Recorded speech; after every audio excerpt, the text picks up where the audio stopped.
This is Jason Merrill with Blackbird Finery, and I'm here to show you some antique soda fountain formulas. So I guess the origin story here is that I primarily deal in antique and vintage gentlemen's accessories. So fashion items such as pocket watches, chains, cufflinks, things like that. In researching those items, I stumbled across a bunch of period trade magazines, and they helped me pinpoint dates on a lot of items because I could find the manufacturer advertising that they are now available when they were first introduced. So that helps me at least put a solid starting date on things. In the midst of those magazines were some lovely pharmaceutical trade publications, and they had both your regular pharmaceutical formulas, as readers would ask in, looking for a good tooth powder, can you give me a good Macassar oil formula, or what's a good smelling salts formula. But in addition to that, they would have a column on how to run your soda fountain with formulas. And some of those looked pretty good, and I started trying them and liked them a lot. So in 2019, I added doing these demos to my panel rotation, and I had a lot of fun doing them. So I really would like to thank Forèt for letting me do this for y'all. So I guess without any further prattle on my part, I'll go ahead and get started with the first of our formulas, and then just the PDF of the formulas is available off the Forèt website on their schedule, the link for this panel, and I'll make sure we post it in the chat a little later. But the first one I'm going to do is a fairy's wish. So take one of these, and it requires 4 ounces of cream. And I always like to use heavy whipping cream. That's a really nice substitute for the sweet cream that they used to sell. Although I'm dubious on this. It looks a little thicker than it should be. So let's give it a try. If this doesn't work, I can swap this in half and half. Each one of these little measuring cups is an ounce.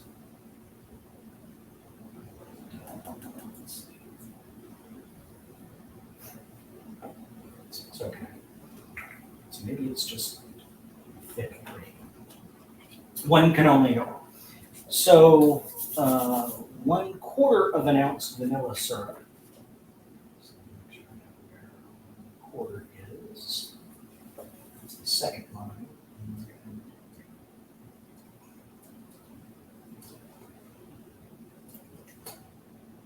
I got these little pumps thinking it would be a little easier than me just pouring straight out of the bottle, but it's not necessarily the case.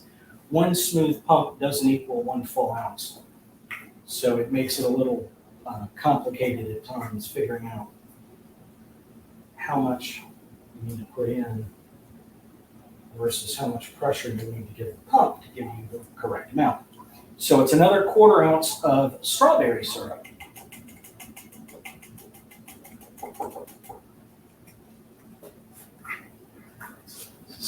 It says, whip together in a 10-ounce glass with a spoon. And I did this in a shaker, forgetting you can just do this in. Let me do it like this. This is one of the reasons why you have the rifling here, as it were, on the twist in bar spoon, is so you can do this. And then fill with a fine stream of carbonated water.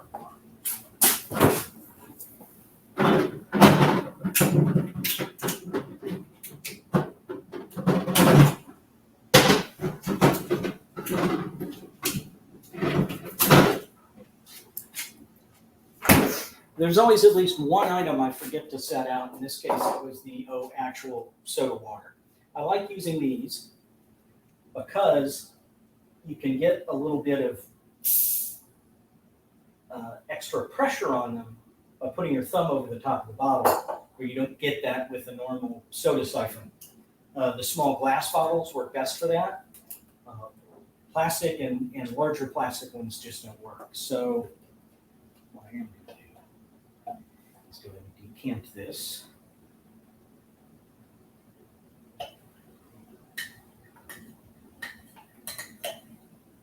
So I'll have a better view of what's there. Handy sink back there. And then I'm going to just add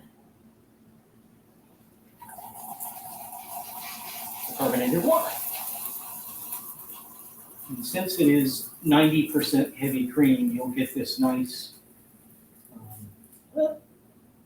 that's the trick, is being able to stop pouring like that and not make a huge mess.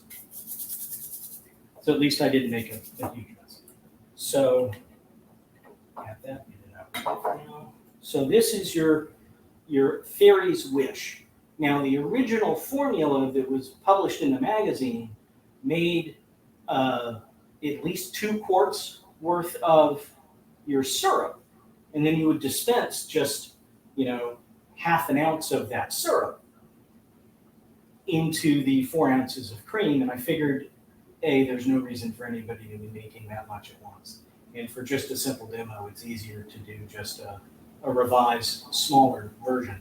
So let's give it a taste.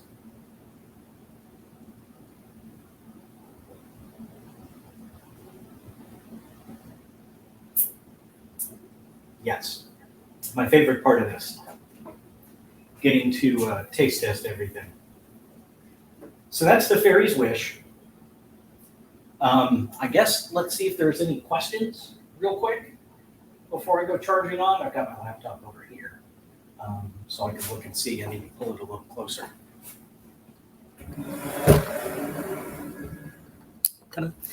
So what does it taste like? It's strawberry and vanilla, but it's just that really thick cream. And then the carbonated water, yes, it waters it down a little, but really you're getting the fizz from the carbonated water, not just, it doesn't just add liquid and water to it.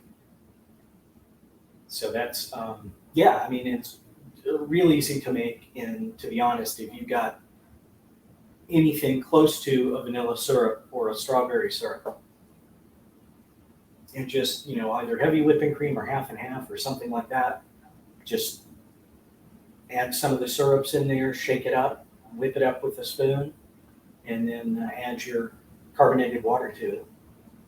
That's what I like about these, is they are really, really simple. And to be honest, the syrups themselves are just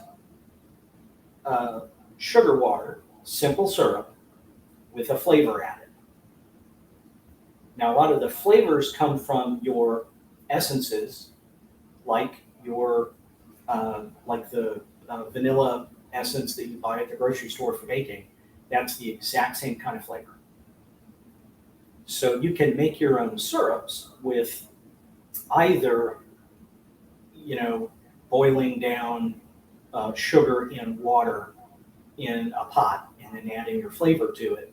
Or, to be honest, there's the cold method, where you just take pre-made simple syrup and you add your flavorings to it. And something I've been doing recently is I found a fantastic sugar substitute called allulose. ALLULOSE.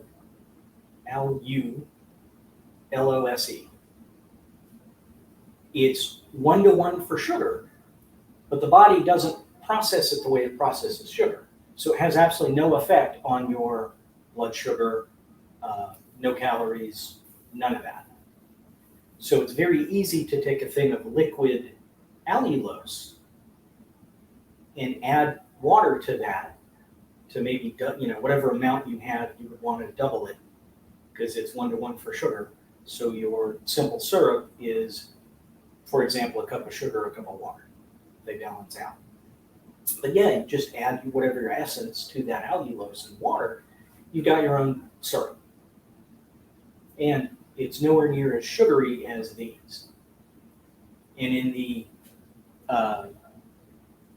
back at the turn of the century when they were making these, they used a ton of sugar. It was amazing amounts of sugar.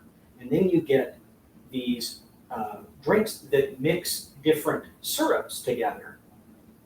And it's like people complain about modern sodas, it's sugar water.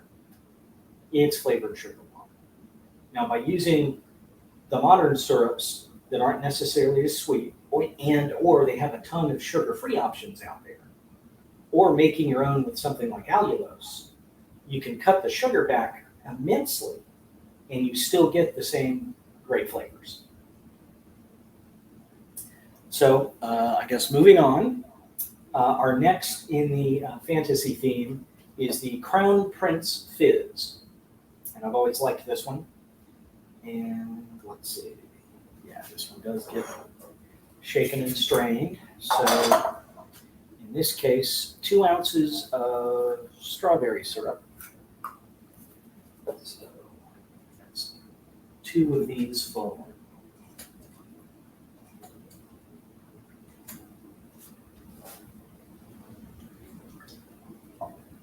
Which is, yes, a lot.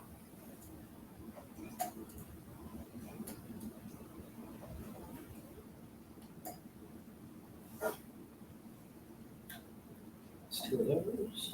1 ounce of orange syrup.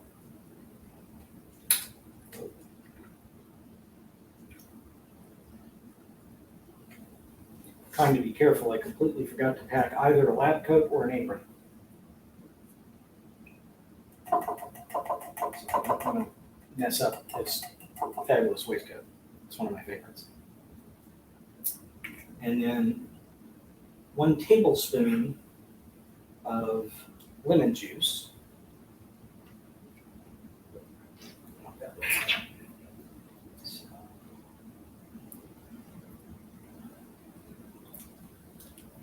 Which is basically juice of half of a lemon.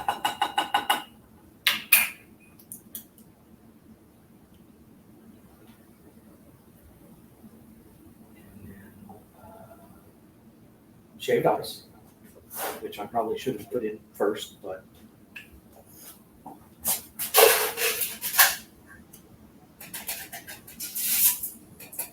there we go. That works.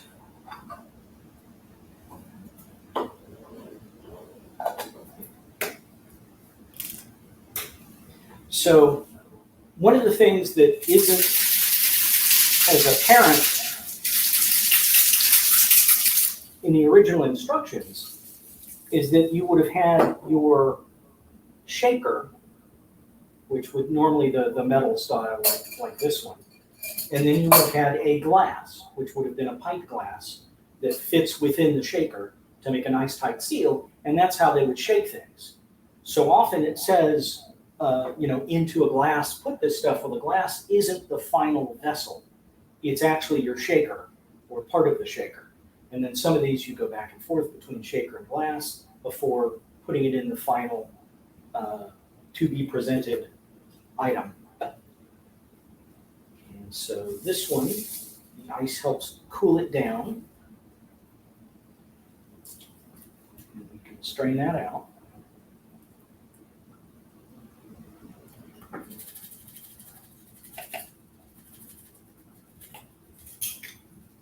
I read something recently in a cocktail magazine. It was a website, and they were talking about how there was, the specific method of shaking a cocktail with only 1 piece of ice or a couple small pieces of ice, and they traced it back to this one particular bartender at this one really well-regarded, speakeasy style bar. And I'm like, they were doing that in the 1890s. With soda. It's not new. Nothing is ever new. New ideas are just several old ideas mashed together.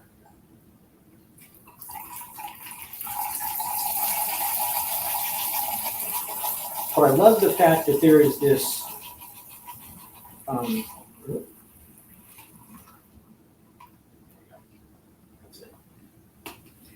there's this shared history between what the soda fountain dispensers were doing, and this was before they were called soda jerks, but what the dispensers were doing and what the bartenders were doing.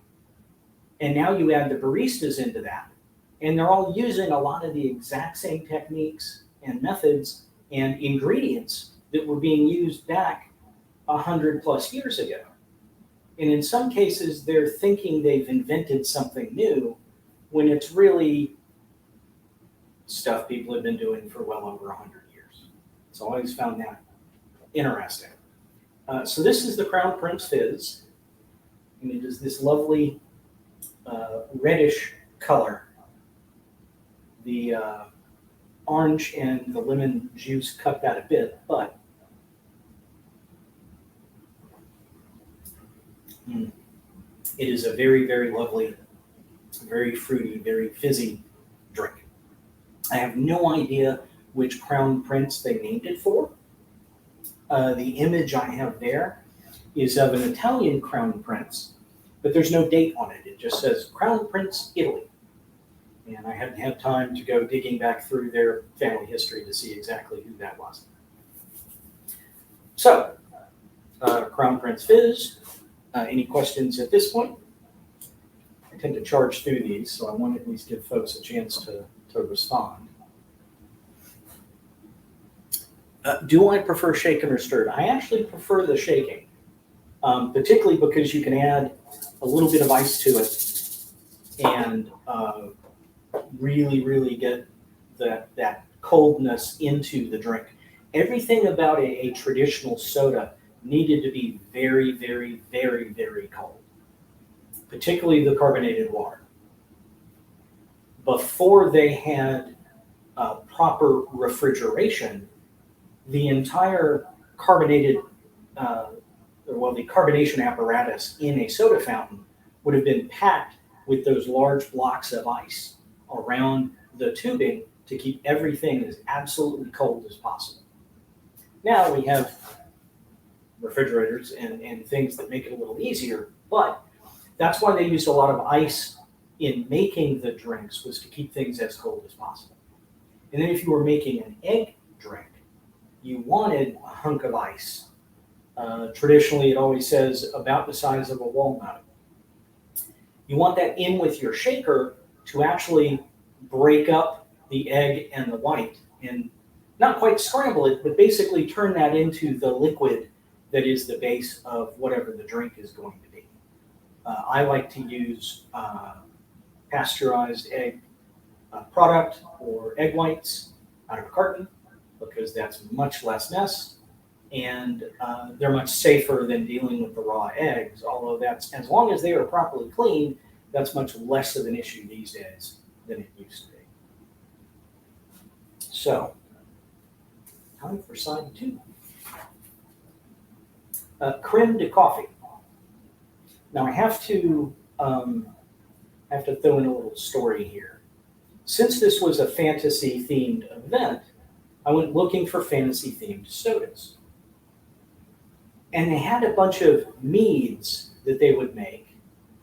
And I found a formula for one that, rather than having to macerate all of the essences, to the actual spices together in alcohol to get all of those essences together in one thing, I found one that would just use the various oils together with some honey. And I just, you can make that cold process, just add everything together and then just add that to your carbonate, an ounce or two of carbonated water. So on Wednesday, I got in the various oils that I had to order from Loran, because they do this stuff for baking, for drinks, for non-alcoholic and alcoholic drinks. Any flavor you want, they've got a variation of it. So I got in the nutmeg oil, the cinnamon oil, the tincture of ginger, lemon oil. I had already gotten some pimento oil from somewhere else, which pimento, the oil smells like allspice, which is the ground pimento berries, which just smells like some of the other spices, your cloves, your cinnamons, nutmegs, all of that mixed together. So I mixed everything in the proper proportions. I was not making, a gallon or more, so I cut everything down. I mixed them all together and added a half an ounce to a glass and added some carbonated water. And it was the biggest nope I have run across so far. Just the oils alone gave me a really bad, nasty headache, but that just did not taste good at all. So I had already put the documentation together, so I had to quickly rip out the Our New Mead and replace it with something that was actually palatable. So that's where I must not have fixed that. At the bottom of each one of these should be where, the proper citation of where I found these. This one was actually from the January 1903 issue of The Spatula. And all of these are available online at Google Books or archive.org. So they're actually pretty easy to find. But in this case, it's 1.5 ounces of coffee syrup. So I have here just cold brew. Now you can make a coffee syrup the exact same way you make any other of the flavor syrups by adding it to simple syrup or boiling it down with sugar and water. That's way too much sugar for me particularly. So in this case, I prefer using either a cold brew or if I can get it, maybe a shot of espresso. This is 1.5. Still makes a lovely tasting beverage, but much less hassle. So then 2 ounces of this sweet cream. Use the same. Since I did not throw it out.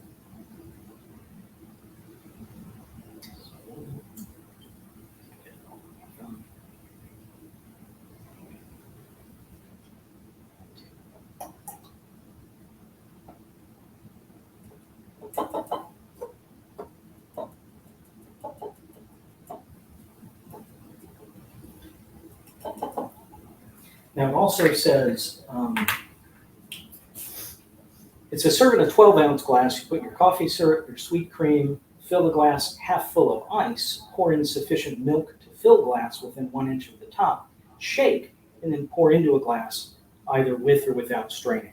So I'm going to put some more shaved ice in here.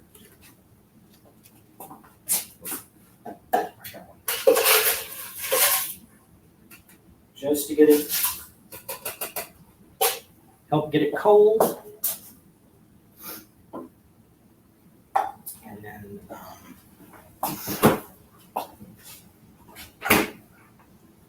the milk. In this case, I'm not going to go quite all the way to the top.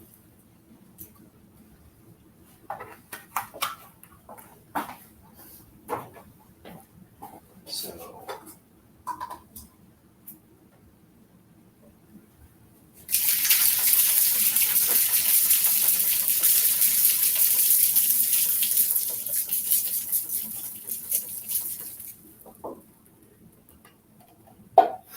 a little strain out the ice.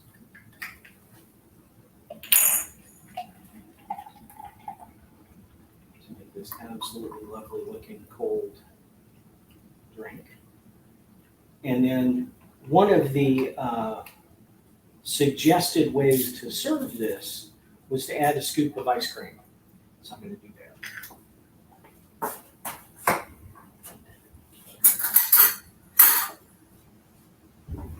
Spoon. And the ice cream. Something else I always forget to open absolutely everything ahead of time to save time When something is hiding in the freezer like this one was, it means I forgot to get to it. So, put that out of the way. So, this is tough. I don't have an actual, say, number 16 disher for the ice cream, your traditional ice cream scoop, but I think that looks pretty good. And then it says, serve with a spoon.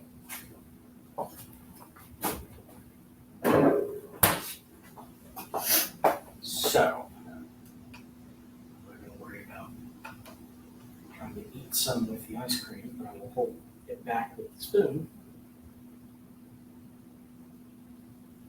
because you don't want that up your nose.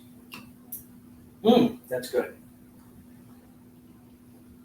I like the various, there's all kinds of coffee, sodas and drinks and ways to serve it. What was interesting is the way they would prepare it was just like you would do a syrup. They would boil it down with sugar and water to make a syrup and keep that in an urn. And then when you wanted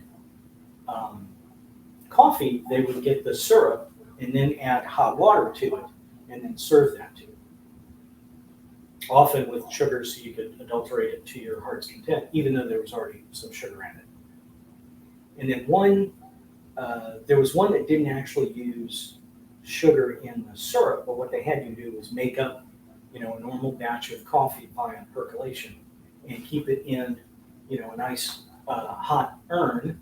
But next to it, you would have an urn of hot milk, and you would serve it half and half. You do half a glass of the coffee, half a glass of the hot milk, and then you would serve it. And I need to try that, because that also sounds good. So any other questions at this point? As I am barreling right along. Oh, the other interesting thing, I found a lot of the basic coffee recipes from that period of time called for an equal amount of Java coffee and mocha coffee. So they were specifically asking for coffee grown on Java and then coffee that was grown in Yemen that was shipped out of the port that was named mocha. And you'll often find a lot of these where it was a very specific mocha Java mix of coffees that you would be percolating together and serving. And I thought that was pretty interesting. Mocha now means coffee with some chocolate in it, but it was originally the port in Yemen where all of the coffee flowed through out of that country. So, any questions before I barrel along? I guess not. So we will go on to the next, which is one of my favorites, I have to admit. So, another shaker. And this will require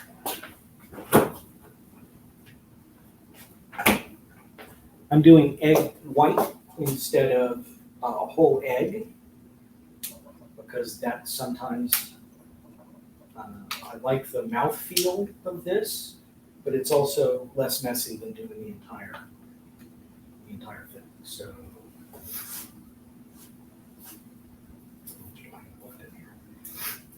it says 2 ounces of chocolate syrup.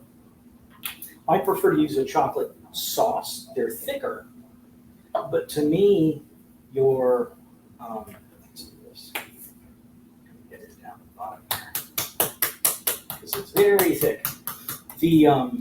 The chocolate syrups that come like this are also, they're very thin and they're very, very sweet. They're too sweet for my palate. And I think this has both the proper amount of chocolate and they are less overtly sweet. And this I'm going to have to just eyeball.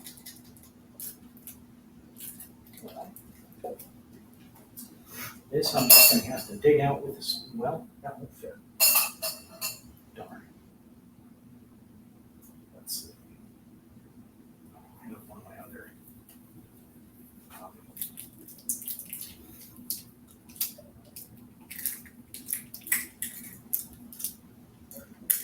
should have gotten a fresh one, but I still had some in this.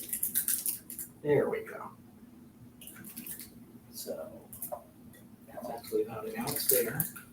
So there we go.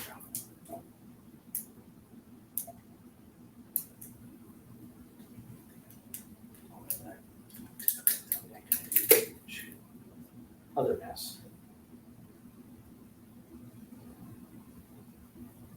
And then for future, I will just store it as I go. So first is the 2 ounces chocolate syrup. I'm going to do just an ounce of the egg white.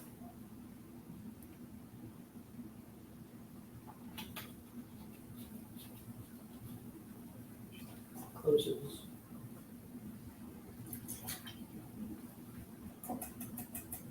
Oh, and where is it?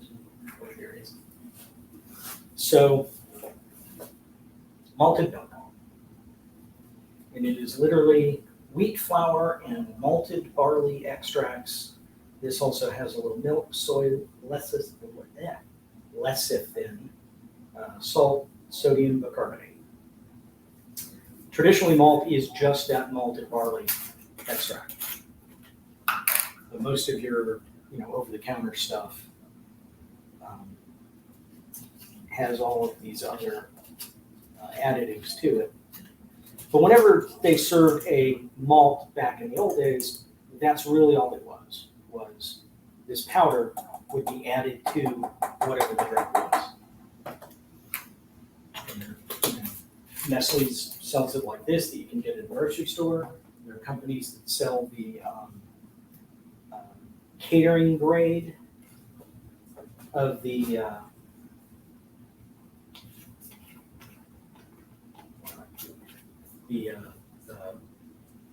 larger amounts, the catering grade of the malt. So it comes in like a bag that zipper's closed. And Dairy Queen still offers malted. And basically it's one of their milkshakes. Cinnamon. It's just one of their regular milkshakes that they add the malted powder to it and then blend it all up. So dash cinnamon, sufficient milk to fill the glass. Once again, I'm not going to go all the way up. That's what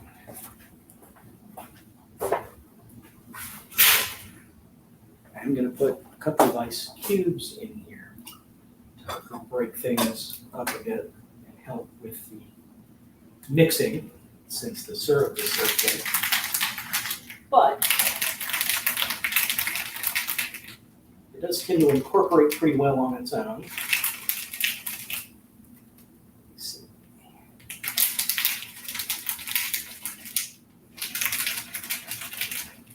I know my shaking technique is never the best, but it gets the job done. It doesn't make a huge mess.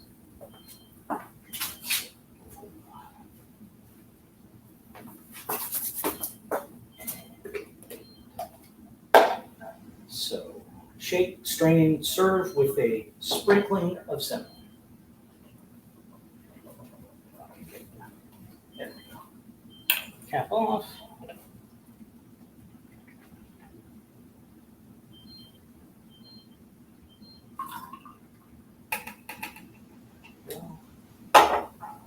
Just another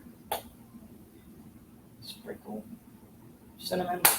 This is one that would probably also work really well with either some ice cream or some whipped cream added on top, because it is very thickly chocolatey.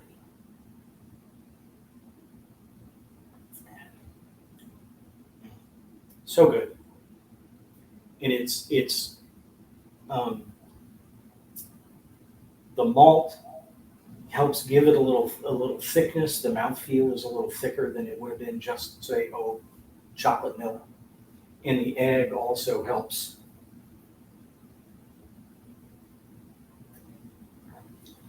And for whatever reason, this one doesn't mention carbonated water, but you can always add carbonated water to this. I always think it's amusing that the traditional egg cream is really just basically chocolate milk. So it's your chocolate syrup, milk, and then your carbonated water. So it's a fizzy chocolate milk.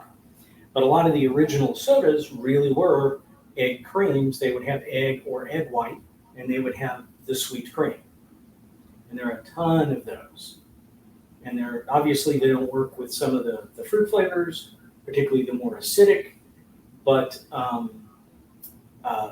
for example, the Fairy's Wish, there are a couple that are cream, strawberry, egg white, and you whip all that up, and it's just as smooth and delicious as one with, say, chocolate. So that's the last soda I have. Are there any questions? Can we substitute? Yes, you can. Adjust to your heart's content. I am still trying to play with various substitutes for things.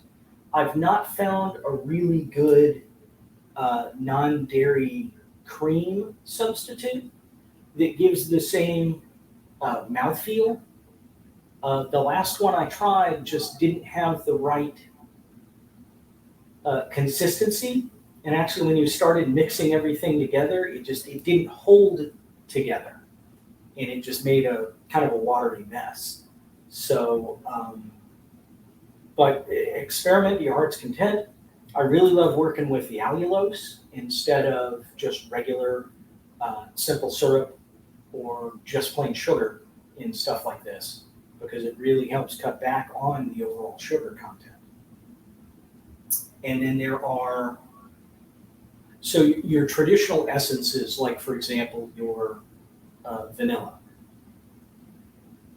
The vanilla extract essence is, vanilla beans that have been basically soaked in alcohol. And it's the alcohol that has been percolated through and poured over and over the beans to get the flavor out.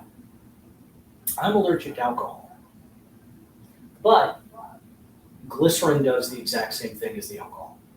So there are companies that make flavorings that use glycerin instead of alcohol. And I actually ran across a company called Liquor Quick, and what they sell are alcohol flavors that can be added to a neutral alcohol to turn it into whatever it is you are needing. You run out of sherry, you can find some just plain grain alcohol, and the sherry flavoring to it, you now have your house brand sherry. And the interesting thing about that is those flavorings are all made with glycerin. They are all non-alcoholic. So a lot of the original sodas used a claret syrup, sherry syrup, brandy syrup, a lot of wine syrups. And this is a way to replicate that without dealing with all of that alcohol. And I've not actually had a chance to make them yet, but I've got the flavorings. And with some allulose, I can make some non-alcoholic, sugar-free sherry syrup to use in sodas. And I can't wait to start experimenting with all that stuff. I just haven't had the chance yet. And maybe I will find an actual mead that is not fermented honey, that is actually palatable, and we can try that sometime. Any other questions, comments? I only did 4 this time because I tend to rush it and sometimes run out of time. Not by rushing, but I tend to pack the schedule with too many, and 4 seems a good number. The craziest drink I've seen made. There's a really, really interesting one called the Wonder Worker. And it's orange and lemon, but it also includes moxie syrup and 1 ounce of spirits of juniper. So because it was so little of the juniper, I had to make an actual batch using the full, list of ingredients. So a bottle of Moxie, um, I think it was a pint each of the fruit syrups, and then I found a gin substitute called Monday that tastes just like gin. It's got that juniper base, and so an ounce of that went into it. And I was really dubious at first, but it's a really, really, really good drink. I really enjoyed it. My wife really liked it too. But it was just one of those. It looks really weird on paper, but it actually tasted pretty good. Now, there are a ton out there that I am not going to try, just period. Not necessarily because, say, they have a ton of alcoholic syrups in them, but there's a lot of the hot sodas that were basically variations of beef iron wine, and beef tea is basically just the juice from raw beef. I am not going to put that in a mug, add some celery salt, and some hot water. Not for me, thanks. But there are some others that, there were a lot that included pepsin, because that was good for digestion, as good as a tonic. There are a bunch that include bitters, like Angostura. And the one or two of those I've tried have actually not been bad at all. It's just you don't think of that as a soda when you normally think of your fruit flavors. And then one of the things I've tried but just didn't like was a phosphate. And all that is adding 2 or 3 dashes of phosphoric acid, acetophosphate, into the drink. All it does is make it really, really, really, really tart. And I'm just not a tart fan. I don't like the sour stuff. And it just didn't, I tried it, didn't like it. But there's a guy who wrote a book on soda fountains called Fix the Pumps. Darcy is his name. And he actually has a company called Extinct Chemicals. And they make your acetophosphate and lactart, which is basically a dairy-based version of the same thing. It's just adds a sour note to whatever you put it in. And I bought the bottle of acetophosphate and just didn't. I understand that there is a vintage soda fountain up in Asheville that's basically a tourist trap kind of thing. And when you go there and you ask for a phosphate, it's basically your fruit syrup and club soda. Not a hint of actual phosphoric acid even in the building, much less in your drink.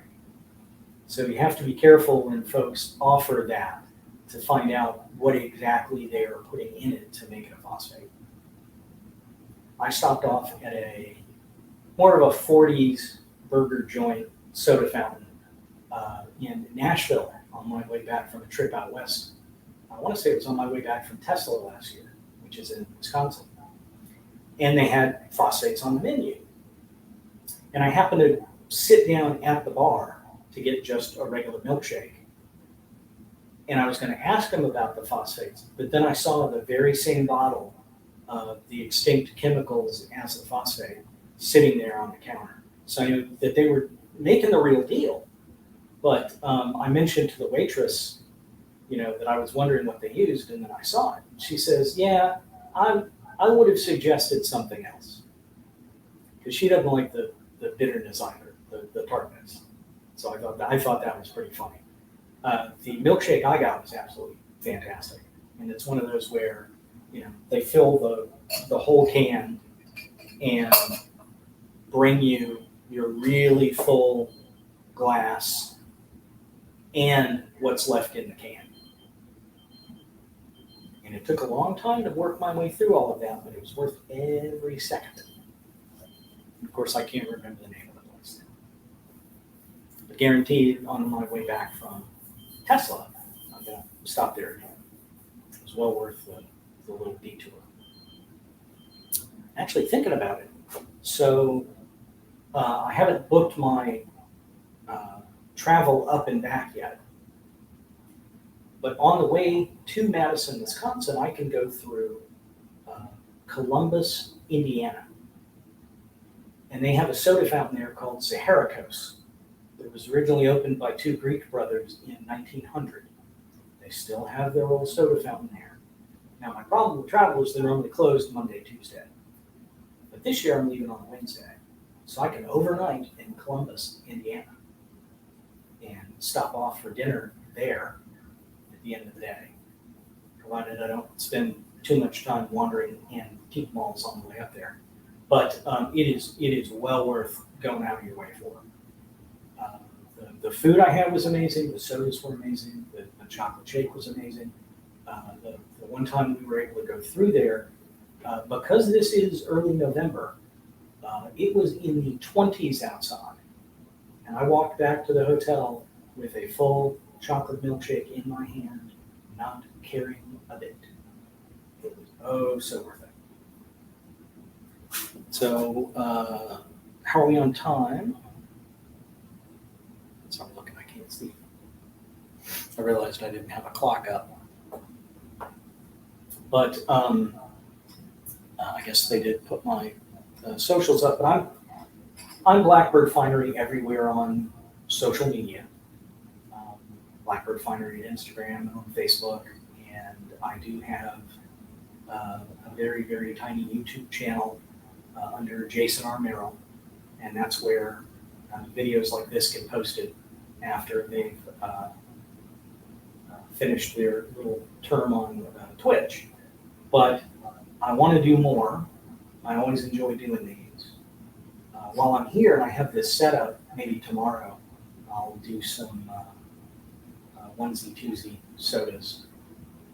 But as always, I really appreciate Forèt for letting me come and do this. I really appreciate everybody tuning in.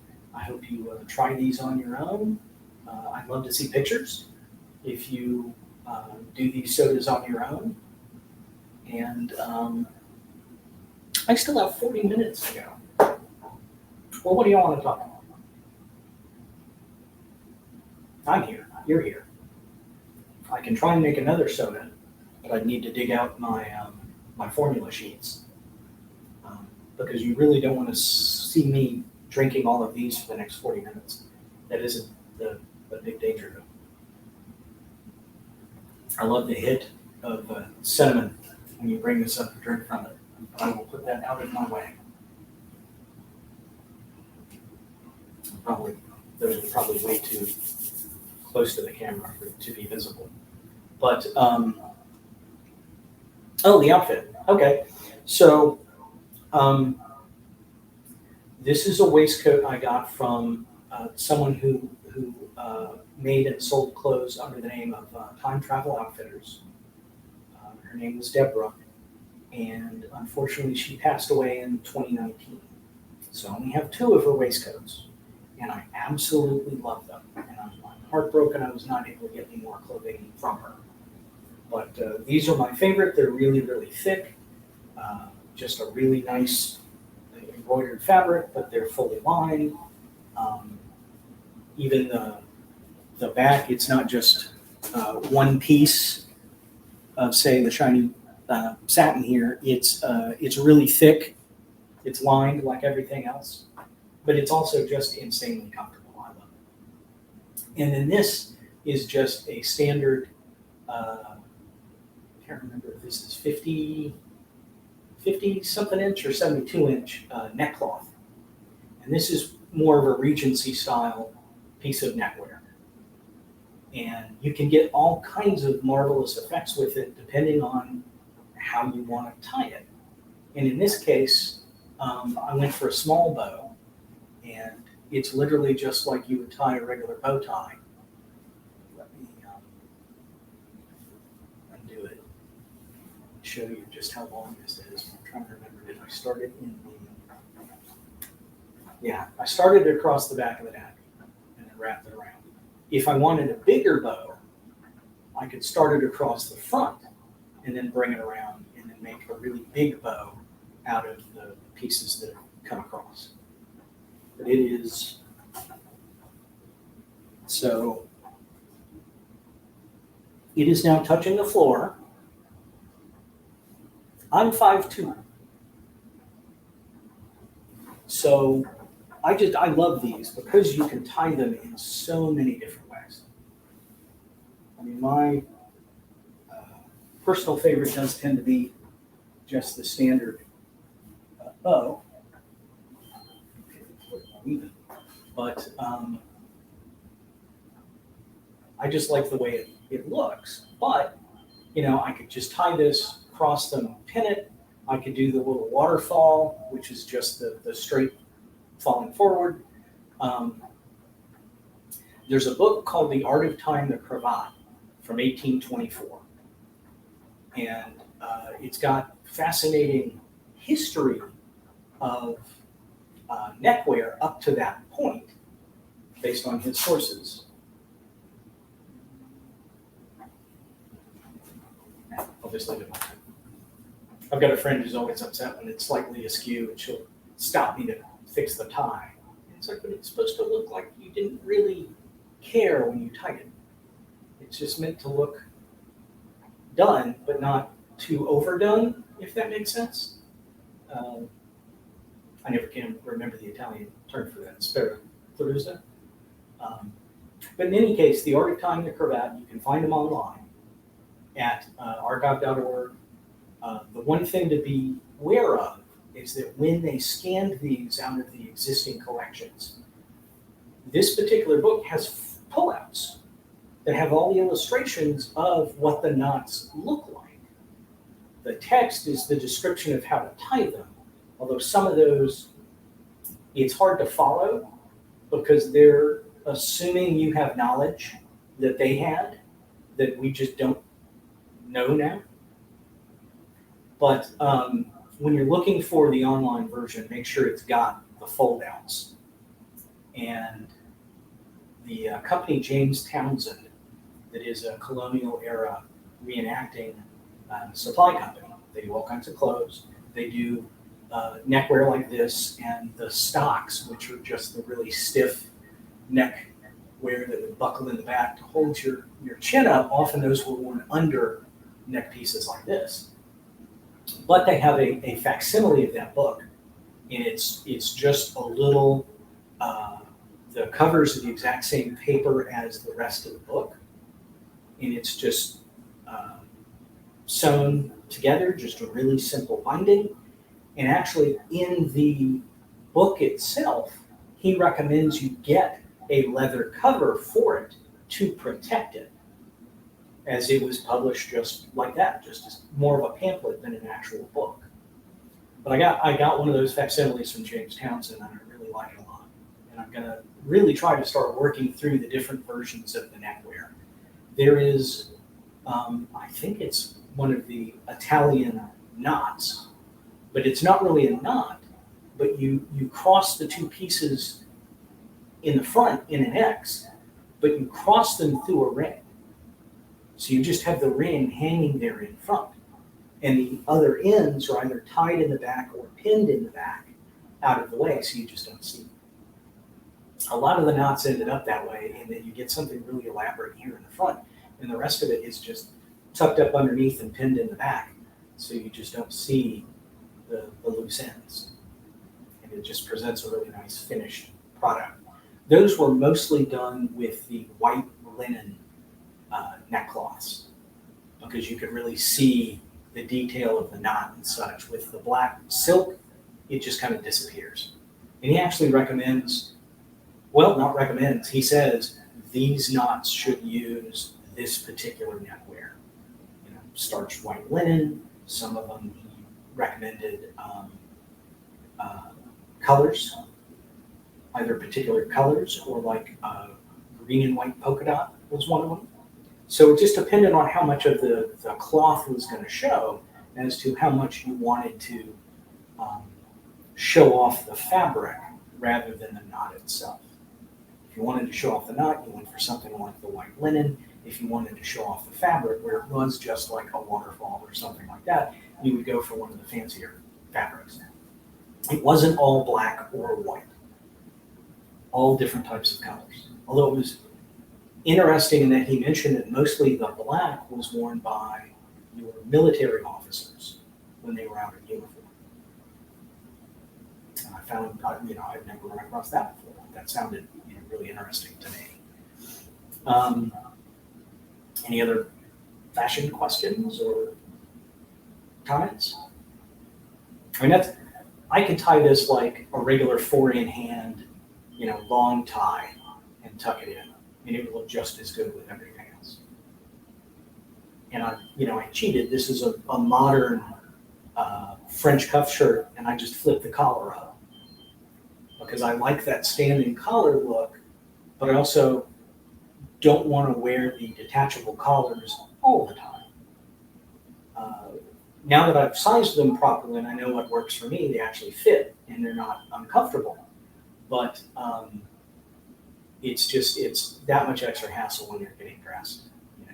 It would be nice to have a valet who could help me into the shirt and help me do the fold everything into and over the collar stud. I mean, at the back of the neck for your detachable collars, it's 2 layers of cloth. You've got the neck of the shirt and then the back of the collar. In front, you've got the 2 layers of shirt and then the 2 layers of collar. So those studs are always much longer, but it's always fiddly to get them all together in place, and you're standing there with your arms up at your neck for a while. They actually have, it's kind of like a button hook, but it's actually a collar stud puller. And it's specifically meant to go through the holes and then pull the stud through, so you're not having to spend as much time fiddling with it to pull it tight and try and get it to fit. I've got one that's labeled Marshall Fields, and I believe it was from the early 20s. And they were still wearing, detachable collar shirts up until actually late 30s. I mean, they went away once World War II hit, but they were still out there. They were being worn for 100 years.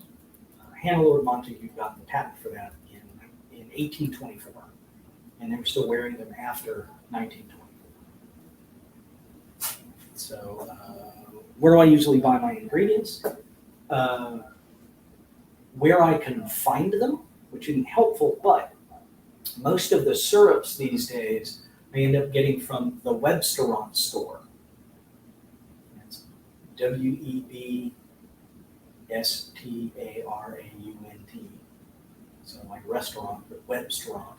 And they sell stuff to restaurants. And that's where I get these lovely disposable cocktail shakers.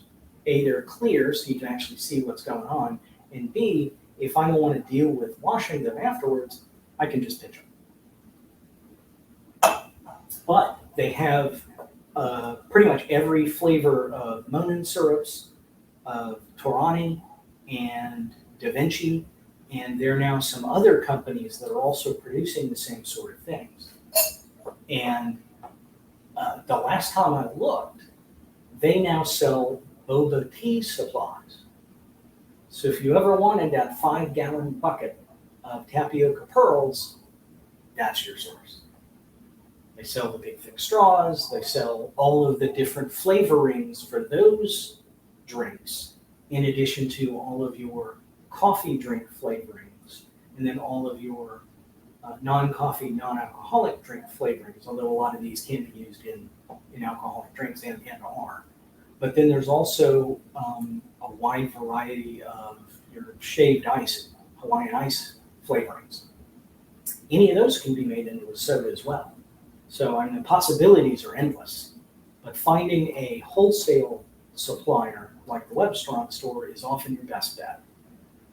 They will have a wider selection than, say, some sub-company that retails via Amazon. And actually, was it the orange? was either the orange or the lemon. I got in, I had bought several at a time, and when I got them in, the cap wasn't secured, and it wouldn't twist closed. It was just spinning. And even though they had taped over the caps, it still leaked all in the shipping container. So I emailed them, and they just sent me a brand new one like that. New bottle, no question. So I'm really, really happy with the service I've been getting from them, but their selection continues to surprise me.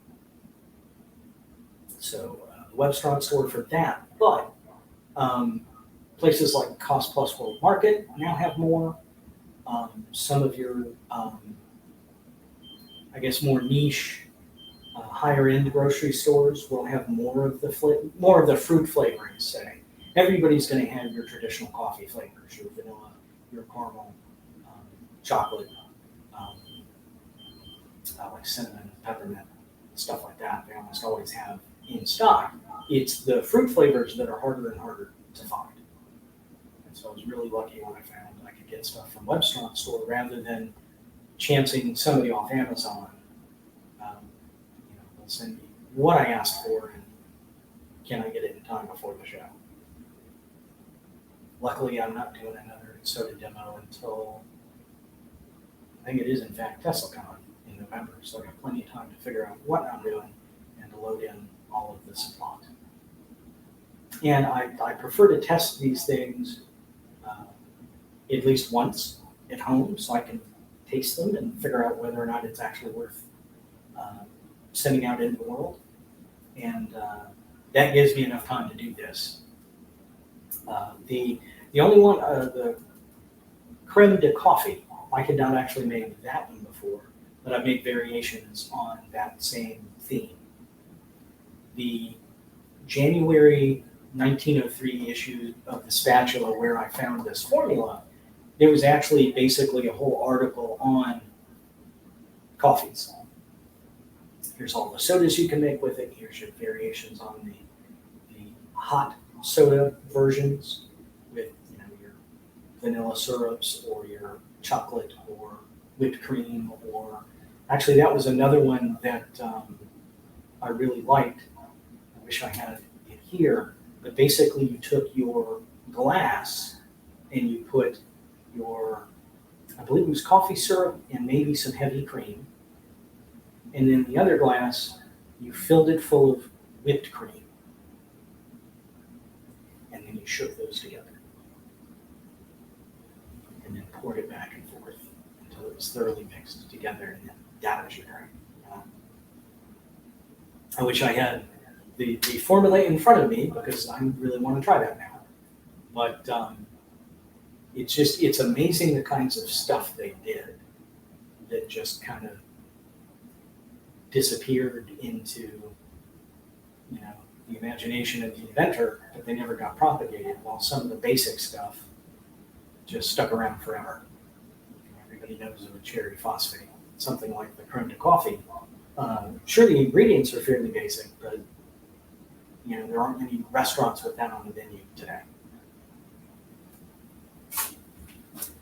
Look at my favorite find in antique stores. There's been a lot of really, really nice stuff, to be honest. The last time I got a really, really, really great find was I stumbled across, it was a full dress set of your cufflinks and studs. Now this was for your white tie, full evening dress, the highest level of formal, because it had your cufflinks, and this was all mother of pearl. So the cufflinks were hexagonal, and they had a little chain between them, so you had something nice on each side of the wrist. Studs were also mother of pearl, and they were the same hexagonal shape. They had the pipe stem style attachment on the back, rather than your modern just fixed stud. But it also had the studs for the waistcoat. So when you were wearing actual proper white tie, the white Marcella shirt has a detachable wing collar. You wore the white Marcella bow tie. Your white Marcella waistcoat was held in place with studs, just like your shirt. And then you have your cuffs for matching cufflinks. Your jacket, the tailcoat, should not come below the waistcoat and vice versa. The waistcoat should not show underneath the edge of the jacket. And once I knew that, once I found out that that was the proper way to do it, anytime I see someone wearing white tie and you can see waistcoat underneath the jacket, it just rubs me the wrong way now. There's a great picture of Tom Ford and Benedict Cumberbatch at the Met Gala a few years ago. Both were wearing proper white tie. They both had their gloves with them. I think one of them was wearing his gloves, the other was holding them. They both had pocket watches on chains to go on the waistcoat. But Cumberbatch's waistcoat stuck out maybe an inch below the jacket. And it was very obvious up against Tom Ford, where you just did not see, maybe a peak of white here and there, but just you didn't really see the waistcoat underneath the jacket. So it's interesting to me now to see who gets it right and who doesn't, or more appropriately, whose stylist gets it right and who doesn't. And actually, that's one thing I don't own is a full actual white tie outfit. I need a decent white tie, and I need. I actually don't have a really good Regency outfit. I don't have the proper trousers. Don't have a proper waistcoat or coat. I have plenty of the neckwear, but the rest of it's just not in my closet. Any other questions? Let me sneak a Crown Prince fizz.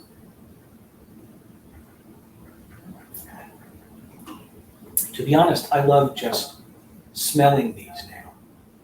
Particularly when you bring the glass up, you get just that fantastic hit of whatever fruit scent, or the chocolate, or the coffee, or whatever.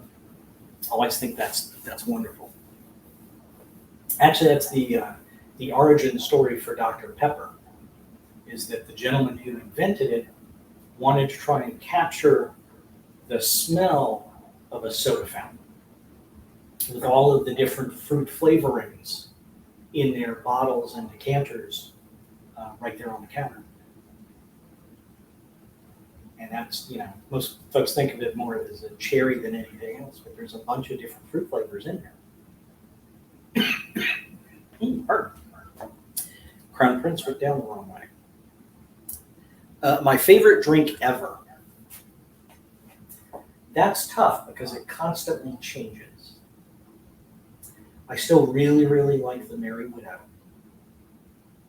And that's grape and almond syrups together with egg white and cream. And then, a little water. Pardon? I'll talk. No hydration. So the Merry Widow, I like the Piff Paff Puff was the first one I ever really tried.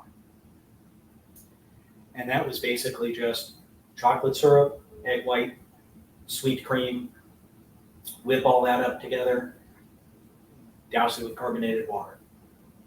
That's an honest to goodness egg cream.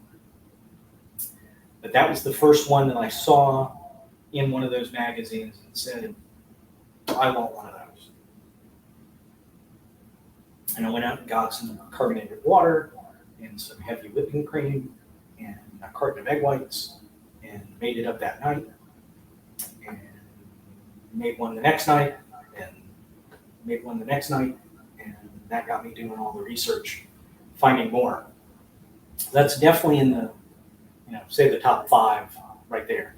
But as I run across these older ones and other from more obscure sources, I'm always running across something else that just really is wonderful to both try and taste. I mean, the liquid chocolate eclair is rapidly becoming a favorite. I was really pleasantly surprised with the Wonder Worker. I mean, to be honest, there haven't been that many where I've tried it and just said, nah. I mean, there have been some. I mean, that mead was no, that's.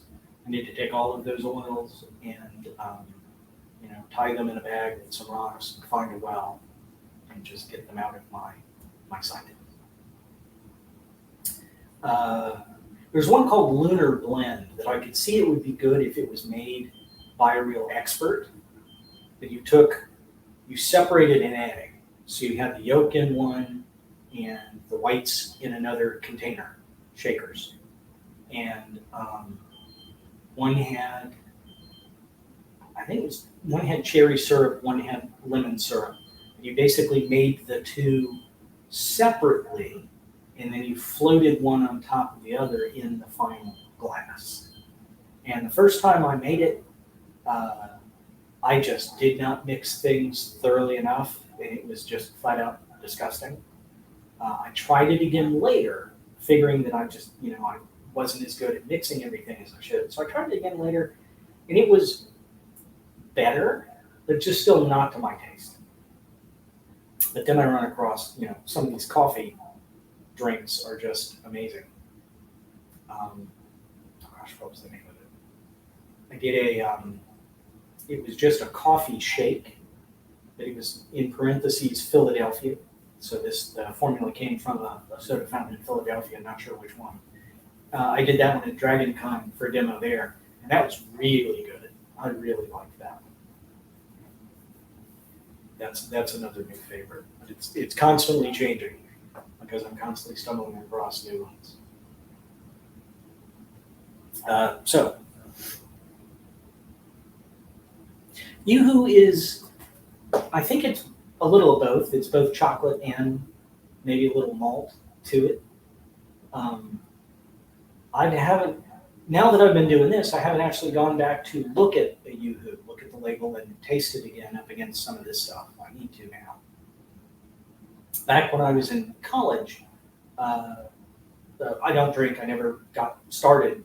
So the people that I hung out with would always make sure that there was some IBC root beer and Yoo-hoo in the cooler for me at their parties. And I would just alternate between the two. But I haven't actually had a Yoo-hoo in a very long time. So I'll have to look into that. And there's an amazing amount of companies out there now doing their own craft sodas. I mean, there's Wild Bill, there's Jones. There's an amazing brewery, I think they got their start in Wisconsin, called Sprecher. And they do their own sodas in addition to their craft brews. And their sodas are absolutely top of the line amazing. They have a chain of restaurants up in the Midwest. If you ever get the chance to go to Sprecher and have an actual Sprecher root beer on draft in a frosted mug, it'll blow your mind. There used to be one caddy corner from the hotel that TeslaCon is in, and I was not the only one very sad when they closed. A ton of people were just heartbroken, and they built something called a Cowboy Jack's there. It didn't even last a year before it burnt down, and I think it's still a vacant lot. I still have some free drink coupons from Sprecher that's in with my old TeslaCon tickets. Just nowhere to use them. I think the closest one to Tesla is an hour one way. So it'd be a 2-hour round trip during the convention or right around the convention in the opposite direction from where I would be traveling. So I just need to do a better job of trying to track one down somewhere. But you can get their root beers and ginger ales and things like that in bottles pretty much, I won't say everywhere, but I mean, we've found them in some grocery stores down here. We've got a store called Rocket Fizz that's just off the square in Marietta, and they carry sodas from basically around the world. And they have the full range of Sprecher products. That's where I got the Moxie to make the Wonder Worker with, because I knew they would have it, and they do. That's more of a Maine, upper northeastern U.S. soda, and where, for example, Coca-Cola is cola nut based, and most of your root beers are, say, sarsaparilla or sassafras, or really wintergreen. Moxie is gentian based. It's a gentian root extract that's the main flavoring. And just like most of the others, it was sold as a tonic in the beginning, and they're still, making it with the same recipe today, and mixed with those other flavors in a Wonder Worker. It's actually really, really good. I made that one at I think it was Cobb's Expo, and I didn't use the whole bottle of Moxie, so I just put some of the Moxie in a glass and set it out for people to taste test. And one of the guys had to take some to his wife in the dealer's room because he knew she would like it.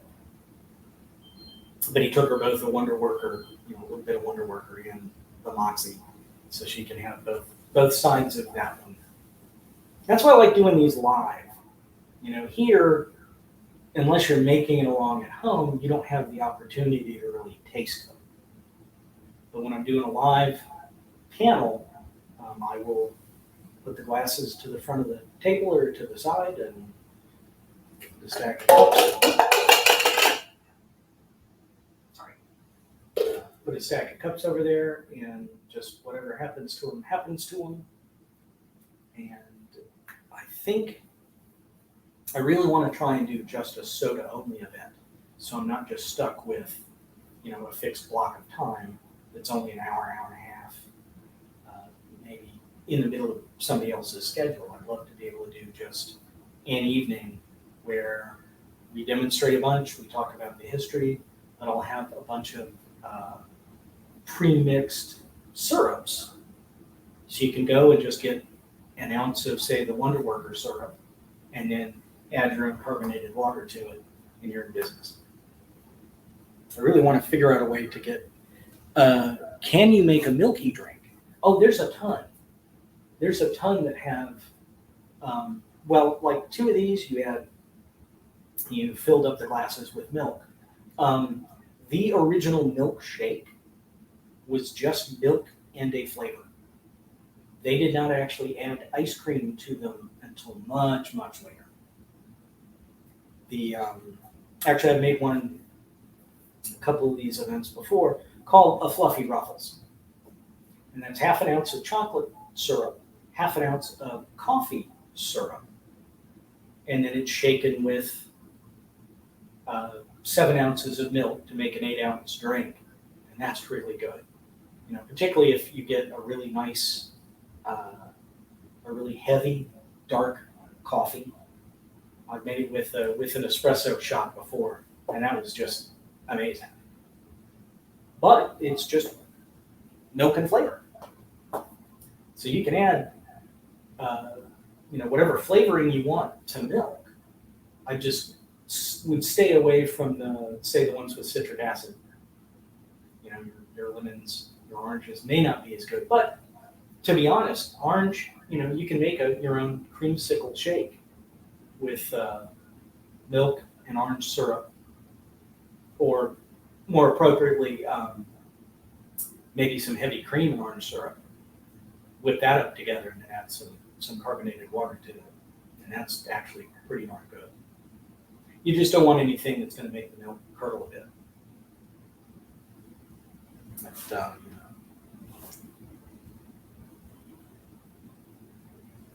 cream, chocolate, and strawberry. Well, I would just put those together. To be honest, I would probably do maybe an ounce each of the chocolate and raspberry, and then 2 ounces of the cream, and whip all that up together. And then that might be better whipped, or it could all be shaken together, maybe with some ice to really mix it, and then add the carbonated water on top. I think that would be really good.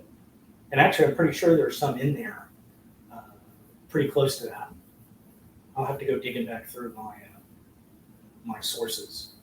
So a lot of these came out of magazines like The Spatula, or which was a pharmaceutical magazine, but they also had a trade magazine called just The Soda Fountain, and it would publish collections of their formulas. And so the Soda Fountain was either the dispenser's soda water guide, and then after a while they changed it to the dispenser's formulary, or vice versa. I can't remember which order it was. In any case, those have been scanned in and made available online. And that's where I get the bulk of these. And then when I'm in search of possibly suggestions that didn't make it into those compilations, I'll go dipping into the actual magazines themselves. What's interesting is I'm finding that in some of the, say, the drugstore magazines, they've actually bought their columns from either The Spatula or Soda Fountain. So in the end, it's basically all of the same formulas that are getting passed back and forth and run through different sources. But there's a lot of stuff that just, for whatever reason, fell through the cracks. But yeah, I will definitely go back and that was Noah Ghost, right? Tarani's maybe the most common, but I also like Monin syrups as well. I mean, I've got the Torani vanilla, but then I've got the Monin strawberry, and the orange is Monin. It depends on what you like. There's not one right or wrong, I guess, line of syrups, company. It all depends on your taste. I would try some of each, and whichever one you like, go for it. But there's also other companies that are starting to come out with their own syrups. And so it's worth it to kind of try them and see just which ones you like. I found that the Torani are more easier to find in some places because they're the ones you'll see in like grocery stores in their coffee section where you can get vanilla, and that's about it, vanilla and hazelnut. And once again, I don't like the chocolates because they're too thin. But there's plenty of other chocolates you can get. But yeah, like I said, Webstron Store has both, so they're easy to find out there. But you may not find all of the flavors available.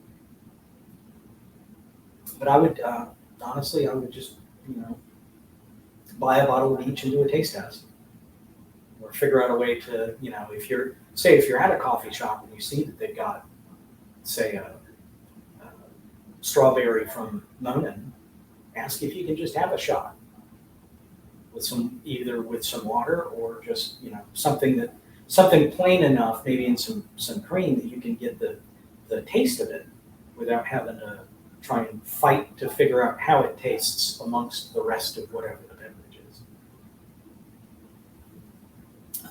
Any other questions? I know I keep asking that. I hate running out of material. But it's either I rush through it and we've got plenty of time to talk, or I'm constantly running to try and get to the next thing, and that's not really fun for anybody either. So I got to find that right balance. Maybe I need to do 5 sodas instead of 4. Although these were mostly fairly simple, not a lot of extra steps involved. Because there's some, particularly with the egg drinks, it gets okay. About 4 minutes. With the egg drinks, there's a very particular method you have to go through to make them. Crack the egg, you put it in the shaker, you add the other flavors, you add a hunk of ice, you shake everything up,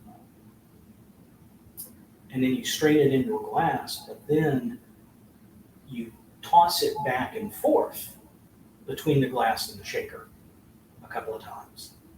And then you pour it into the finished glass out of the shaker. And, they have, the detailed description of how you need to go about making an actual egg drink. And it's pretty interesting that, you have to follow that that formula. And really, it's just basically to make sure that the egg gets broken up enough through the ice in the shaker. But I guess that's all I have. I mean, I guess one more question. Oh, slam the egg. No, I have not. But there's actually some that do call for that. Trying to remember what's in it, but there's one called a hot Halloween, and it actually gets lit on fire. And I think I've ignored that one because it's got alcohol in it. That's also part of what gets ignited. But I'll have to dig that one up and post that up. Tis the season, so I'll post that for people to try on their own.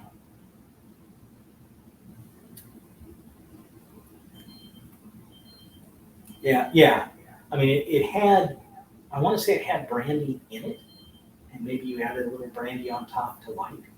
But I'll have to dig that up, and I'll either post it up on Instagram, or I'll see if I can find uh, somewhere to post it so y'all can get to it. But I guess that's it. I'll give y'all a minute or two back, and I really, really, really appreciate everybody tuning in. I really enjoy doing these. I hope you've enjoyed watching me do these. And as always, I'm Jason Romero with Blackbird Finery. You can reach me via Facebook, Instagram, whatever, if you have any other questions, or if there's something you're interested in finding out about. Just feel free to message me via any of those sources or shoot me an email. I'm jason@blackbirdfinery.com. And thank you very much. Really appreciate it.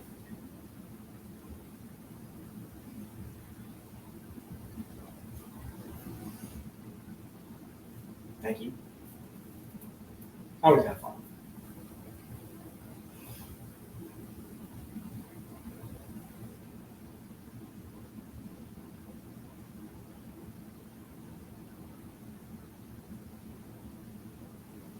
Are we out?